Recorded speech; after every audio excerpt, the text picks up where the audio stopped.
Fala aí, pessoal. Hoje a gente vai ver Teorema de D'Alembert. O Teorema de D'Alembert é um assunto muito importante no nosso estudo sobre polinômios. O que diz o Teorema de D'Alembert? Ele diz o seguinte: se você tem um polinômio p de x e ele é divisível por x menos a, se e somente se o número a for raiz desse polinômio p de x. Ou seja, se e somente se o p de a for igual a zero. Como assim? Você sabe que a raiz de um polinômio ela vai zerar a equação polinomial, certo?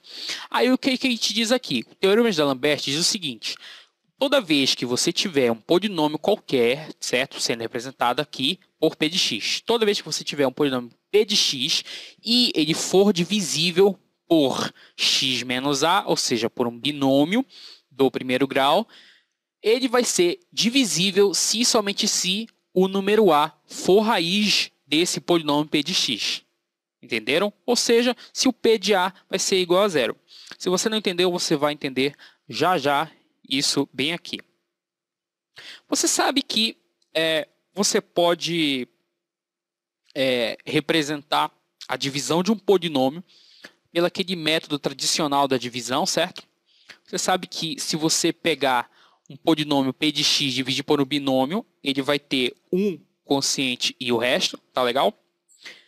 E o resto, o que os teoremas te dizem? Você sabe que o resto, o teorema do resto, te diz que o resto vai ser da divisão de um polinômio p de x por um binômio do primeiro grau vai ser igual ao p de a, certo? O resto vai ser igual ao p de a. Agora é o seguinte, a explicação desse teorema do D'Alembert aqui é bem simples, certo? Porque pensa o seguinte, se a gente dividir o polinômio p de x, certo?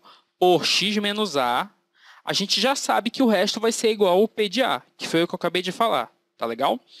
Mas é o seguinte, se o polinômio p de x for divisível por x menos a, então o resto vai ter que ser igual a zero, certo? Vou repetir, se esse polinômio aqui, p de x, ele for divisível, se alguém te falar que esse p de x for divisível por x menos a, esse resto aqui vai ser igual a zero. Por quê? Porque o p de a vai ser, o a vai ser a raiz, ou seja, o a vai zerar a equação polinomial, certo? Então o resto vai ter que ser igual a zero. A gente viu isso, pessoal, naquela aula 7 lá, que a gente falou que quando um polinômio p de x for divisível por outro polinômio de x, lembra? O resto vai ser igual a zero. Lembra que eu falei que vai ser igualzinho como acontece com os números? Então, é só você rever aquela aula, com certeza você vai lembrar disso aqui. Então, vamos ver um exemplo aqui, só para você fixar isso, para você entender bem o Teorema de D'Alembert. Imagine aqui que você tem um polinômio p de x, tá legal? Eu vou logo te adiantar que o número 1 vai ser a raiz desse polinômio, certo? Ou seja, se 1 é a raiz desse polinômio, a gente calcular o p de 1, tá legal? Se a gente calcular o p de 1, vai zerar essa equação, certo? Ou seja, o p de 1, se você substituir o 1 aqui, certo? E resolver essa expressão, vai ficar assim. 3 menos 2 menos 1, que vai dar zero.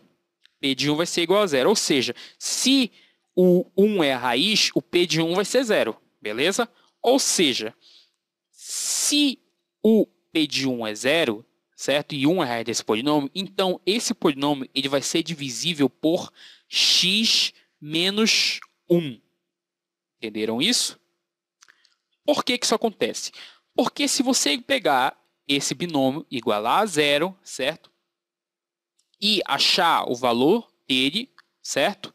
E jogar aqui, vai zerar essa equação polinomial, ou seja, o resto vai ser zero, e isso vai concluir que esse polinômio, certo? Sendo dividido por esse binômio, certo? Vai dar um resto igual a zero.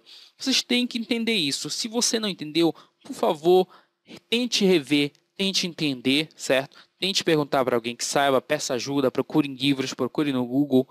Por favor, entenda isso, que isso é muito importante, certo? Se você entendeu tudo até agora, a gente pode ampliar esse teorema do resto, certo? Para outros divisores. Lembrando que tá aqui. Aqui a gente fez uma tabelinha, certo? Aqui a gente vai ter o dividendo, o divisor e o resto.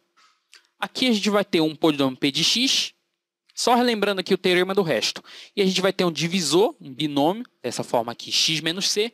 Você sabe que o resto vai ser igual ao p de c. Ou seja, se você quiser calcular o resto da divisão desse polinômio p de x por esse binômio x menos c, o resto vai ser igual ao p de c. Ou seja, é só você jogar o c aqui, certo? Na equação polinomial. E se você tiver um polinômio p de x e dividir ele por x mais c, o resto vai ser igual ao p de menos c. Mesma coisa acontece aqui. Por quê? Você vai igualar x mais c a zero e vai achar que x vai ser igual a menos c, certo? Ou seja, o resto vai ser igual ao p de menos c. O mesmo vai acontecer com o polinômio p de x sendo dividido por um outro binômio dessa forma aqui, ax menos b. O resto vai ser igual ao p de b sobre a. Tá legal? E outra coisa também importante.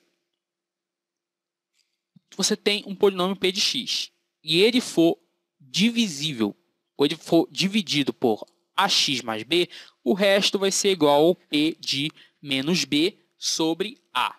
Tá legal?